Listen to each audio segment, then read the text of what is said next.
Want to send a special shout out to AJ Jones. He's the winner of our Inked Gaming free roll, where he actually won an Ink Gaming mat, as well as 18 packs of Sisters of the Rose. And second place went to Tyler Dugan, who won 11 packs of the same thing, and I think a few packs mixed in.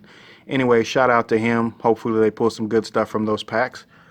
Shout out to our other contestants. Shout out to the rest of the top four. Charlie Kipp from the Wise Guys, as well as Sam Shaner from Team PPT, Petty Panda Takeover. They're another Midwest Kansas City group based out of the Kansas City area. But yeah, man, make sure you go to the Wise Guys public group page on Facebook. From here, immediately after this video, it is only going to be awesome for you because you get to see money tournaments being played. You can enter them for yourself, and you can win a lot of cool stuff, as well as free roll tournaments from time to time where we just give you stuff back to appreciate the community. YG baby, let's get into this video. What's going on, guys? This is Greg Farley from the Wise Guys, aka Pegasus, and yeah, it's Chill Sunday, man. You know, we talk about something different every Chill Sunday. This time I wanted to talk about keep getting called. I'm gonna turn my phone off. But I wanted to talk about being agreeable all the time. You know, a lot of times it's a conflict at men. So this is kind of a man subject. I really feel like that, you know, so no offense or sexism intended. But I really feel like we as men struggle with the notion of wanting to not be, we want to be agreeable all the damn time. And I think a lot of the times, you know, we live in a PC culture, you know, and we also live in a crazy totalitarian racist culture at the same time, you know, not to get all political. We have two polar opposites on each side, and while we all have to talk with each other and interact with each other and get to the bottom of things, you know, you just saw this suicide thing going on with that pedophile stuff. It just turns my stomach, you know, because I work with kids, and it really makes me upset and gets under my skin when I see this type of stuff because, you know, you guys know what I'm talking about with that Jeffrey Epstein, whatever the hell that creep's name was. But, you know, there's just a lot of, you know, that's a different subject. I can talk about that on a whole nother video, not to get me upset. But we want to talk about not being agreeable all the damn time.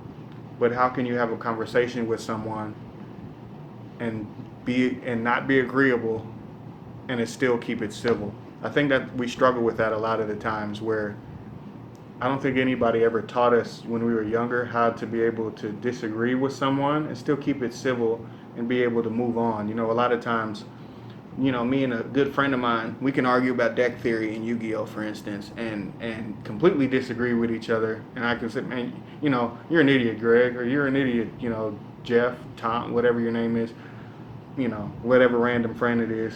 We can completely disagree with each other, but we can still keep it civil, and we can even talk a little trash or razz each other. That's where I think the base of life is, man. You know, where we can all sit at the same table, you know, using Yu-Gi-Oh as a big metaphor, I guess, or a small metaphor for life. We can be agreeable, or we can be disagreeable with each other, and we can still be civil. You know, I was talking with, the reason why this sparked to my mind this week is because I own my own antique business, and it's a family business in Kansas City, Blackwell Thrift Shop in Kansas City. And I was talking with a guy that's been a customer of my grandmother's for at least, I want to say 40, 50 years. We've been in business for 60 years in the Kansas City area. He's been a customer for 40 of them. And he was talking about this subject himself, and this is an older white gentleman, you know, and it's really fun to just meet people from every different walk of life, have no kind of political block between us where we can't talk to each other the right way, or we're too chicken shit to talk to each other. You know, we can really have real talks with each other, because that's how you change the world. But anyway, he was talking about Malcolm and Martin Luther King, and he was saying it was hard for him as a younger white male to understand where in the world Malcolm was coming from, because he didn't understand that it was that bad. And I feel like even Malcolm X, you know, before he was assassinated, he took a pilgrimage to Mecca, and when he came back, even he said, man, I've been really, really harsh. And I really feel like Martin Luther King, you know, while it gets so cliche and everybody around January time kisses his ass, this is a real talk moment, so please don't be offended by anything I'm saying. But everybody always, you know, Martin Luther King. I really feel like people forget about Malcolm X because he was so aggressive.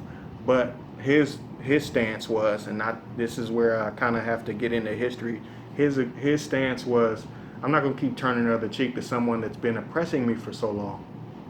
And the white gentleman, that Caucasian gentleman that was in our establishment, we just had a really awesome talk, and he was saying, even though I didn't agree with him, I still wanted to understand him. And he said, that's what's wrong with the world as it is now. And I said, man, you're not wrong. And I always listen to the older people in your life. I'm dead serious. I'm just 30. Listen to the older people in your life, man, because they really, really know what they're talking about. I promise you.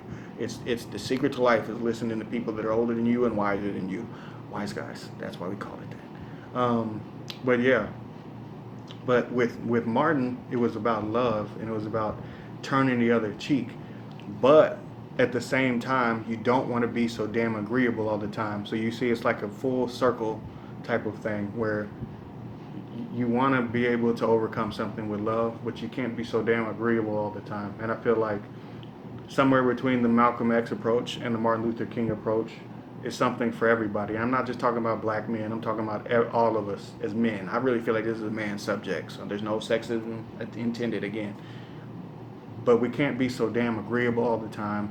But we need to understand how to be civil with each other, get our point across, talk to each other, and this PC, make America great, polar opposite type of society. We got to figure something out somewhere in the middle, man. I know you guys just saw this thing with that creep, Jeffrey Epstein or whatever his name is, where this dude, there's people like debating online this way or debating online this way. It's a conspiracy, blah blah blah blah blah blah. At the end of the day, we need to come to a realization of a lot of stuff in the middle.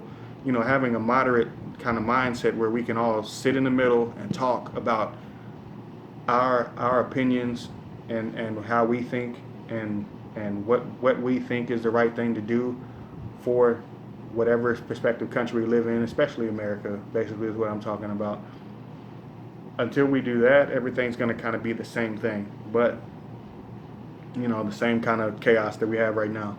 But at the end of the day, it's about knowing when to fight your battles, knowing when a war can be won versus a battle can be won. That's an old cliche that you don't need to fight every battle when you can just win the war. I've had problems with people in the past in all walks of life, especially when I was younger, where I felt like if somebody came at me at a 10, I had to go up here and meet you with a 10. And that's the stupidest mindset that you can have, because you want to fight everybody like that, because the world is going to crush you. Eventually you're going to have some kind of health problems from that. You're going to have high blood pressure. You're going to have a heart attack or a stroke some kind of way, man, because you're always way the hell up here.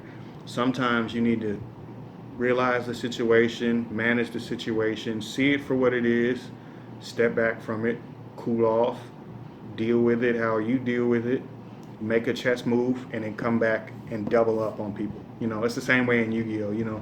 Maybe sometimes there's just a game you cannot win, but you need to realize if it's in 3 games that you still can, man, I can't win this game 1. Let me step back from this game, get out of it knowing that it's unwinnable, and come back and boom, boom, and get them out of there. That's the same thing with life. So again, this is Chill Sundays, man. I appreciate you guys tuning into this. I get a lot of positive feedback in real life from a lot of different people, and it really stuns me a little bit. I get messages on Facebook, people come up to me at locals, people come up to me, there was one guy, it was at what's the place? It's a chicken place in Kansas City, and he said he plays Yu-Gi-Oh, but he said he really liked that I do these because I'm trying to talk about real stuff. I'm just attempting to. I'm not the most eloquent person in the world, but I try to talk about stuff that has nothing to do with Yu-Gi-Oh, because at the end of the day, Yu-Gi-Oh is a damn hobby, and I try to use this platform. I also have an MMA and sports page that I'm working on, and I try to use these platforms to talk about stuff that really affects us all. So this is Greg Farley from the Wise Guys, aka Pegasus. Appreciate you guys tuning in. If you stayed all the way through the video, I truly do appreciate it, man. Sometimes we got to have these talks. Give me some topics that I can talk about on Chill Sundays, because sometimes I'm kind of scrambling to think of what people actually want to hear. I appreciate you guys tuning in. YG, baby.